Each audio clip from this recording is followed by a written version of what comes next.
Hi, I'm Megan, welcome to my channel, and today I'm going to share with you how to make a cardigan out of 2 hexagon granny squares. The basic concept to the hexagon granny square cardigan is that you crochet 2 hexagons, you fold each hexagon in half, so across the tops to create a sleeve, and then sew them together down the back to create your cardigan. And then you can add cuffs, and you can add ribbing or an edge all the way around. It's pretty versatile in how you finish them. You don't have to put cuffs on, you can leave them wide open. I have made several of these in the past. This one I made for myself, and then this one and this one I made for friends. I made this one for my sister-in-law for her birthday, so I will not be keeping this, though I really like it a lot. I liked this yarn a lot. I filmed an intro for this video weeks ago and accidentally deleted it, as one does. Things happen.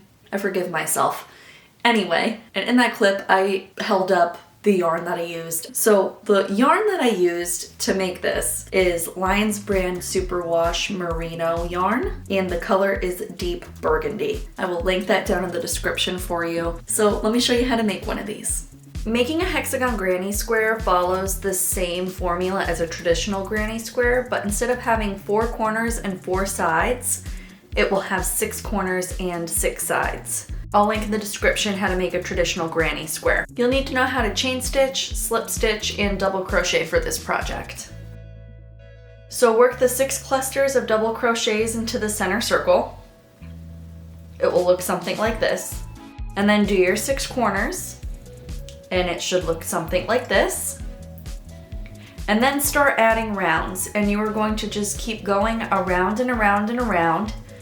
And eventually you'll get something that looks like this, a hexagon that folds up on itself. And if you take a corner and pull it up here to the opposite corner, you'll get this shape here. And this is half of the cardigan. I'm going to use these binder clips and clip together the shoulder seam so I can try this on.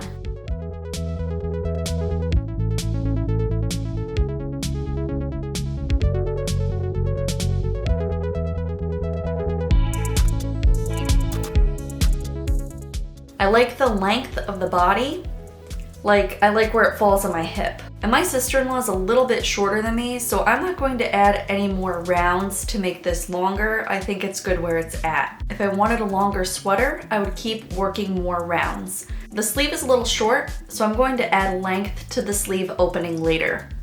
So what we need to do next is join the shoulder seam. So there's different ways to do this.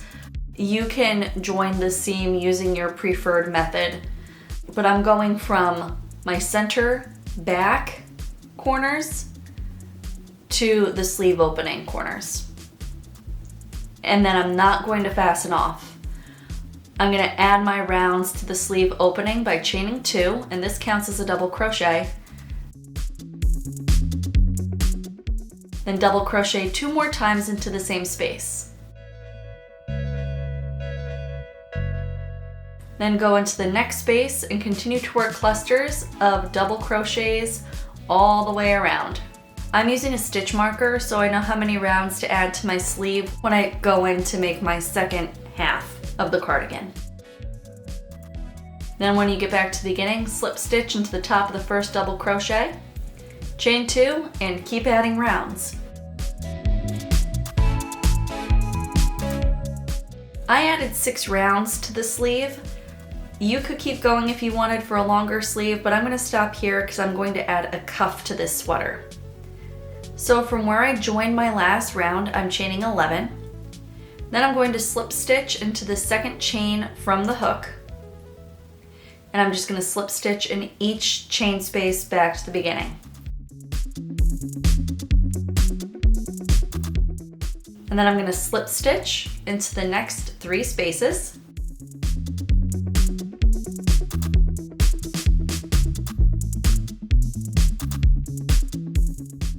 Then I'm going to turn my work,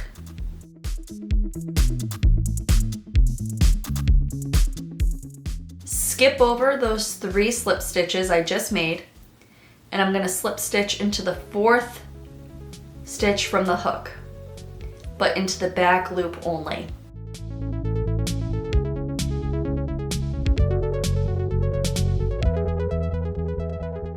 And then I'm going to work a slip stitch into the back loop only to the end.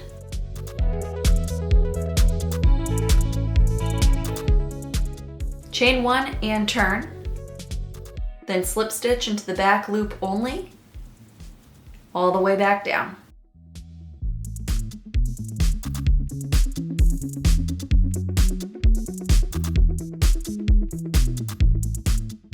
And then I'm going to slip stitch into the next 3 spaces, and I'm just going to repeat this pattern until I get to the end. Once I'm back where I started, I'll slip stitch to make sure it's anchored to the sleeve, and then cut a tail. And then I'm just using that tail to whip stitch the cuff closed.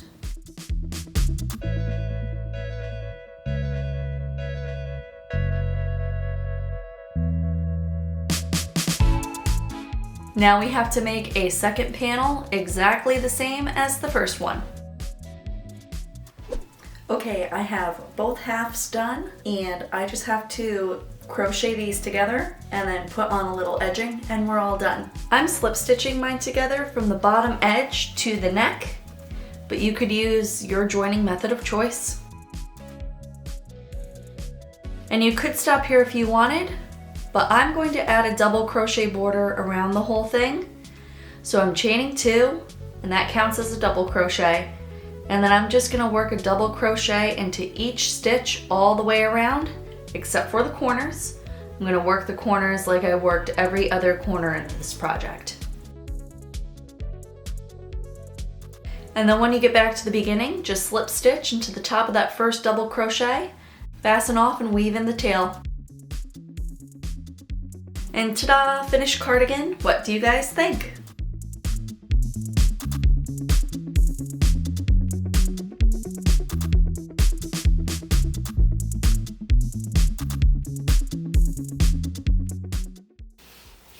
Say hello. Thank you. That's it. That's how you make a hexagon cardigan. I really love how this turned out. I actually selfishly want to keep it for myself, but I know she's gonna absolutely love it. So anyway, if you've made it this far, thanks so much for watching. Please be sure to like and subscribe for more videos like this, and I will see you in the next one. Bye!